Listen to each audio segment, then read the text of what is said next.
મિત્રો, આ વિક્રાંતા સીડ્સનું જાહ્નવી એટલે કે વાયરસ ટોલરન્ટ અને વાતાવરણ સામે ખૂબ જ પ્રતિકારક જાત.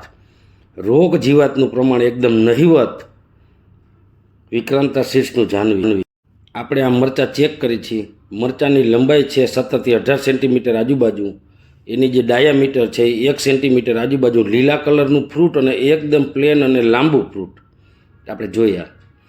આ ટાઈપની વેરાયટી સાબરકાંઠા, બનાસકાંઠા, અરવલ્લી અને ખેડા જિલ્લામાં સૌથી વધારે ચાલતી હોય છે. તો આ વિસ્તારને ધ્યાનમાં રાખીને વિક્રાંતા સીડ્સે આ વેરાયટી ડેવલપ કરેલ છે. હવે આપણે ટોપ લેવલે જોઈ તો એકદમ રોગ જીવાત ઓછી. સાઈડના એંગલથી આપણે ચેક કરી તો મરચું સારું, ઘાટો ફાલ, બંચીસમાં ફ્લાવરિંગ એટલે વિક્રાંતા જાહ્નવી જોઈ લઈએ આપણે. બધા ફ્રૂટ એકદમ પ્લેન, લાંબા અને સીધા ફ્રૂટ અને પાતળા ફ્રૂટ.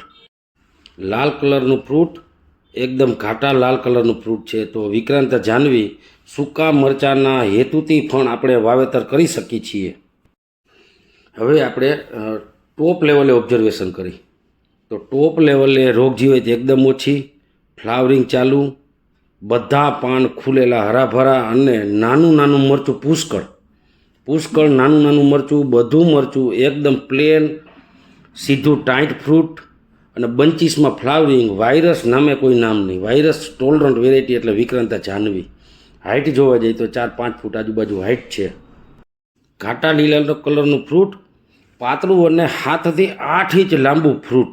હવે આપણે અવલોકન કરવા જઈ તો ટોપ લેવલે એકદમ વાયરસ ઓછો, 4 થી 5 ફૂટની આજુબાજુ હાઇટ છે. ટોપ લેવલે ફ્લાવરિંગ છે અને બંચીસમાં મરચાં એકદમ લાંબા, ઘાટા લીલા કલરના, પાતળા ફ્રૂટ અને એકદમ સીધા પ્લેન ફ્રૂટ. વિક્રાંતા જાહ્નવી. હવે આપણે તળિયે જે ડાળીઓ નમી ગઈ છે તેને ઊંચી કરી અને આપણે ચેક કરશું કેવો ફાલ ને કેવા મરચાં છે.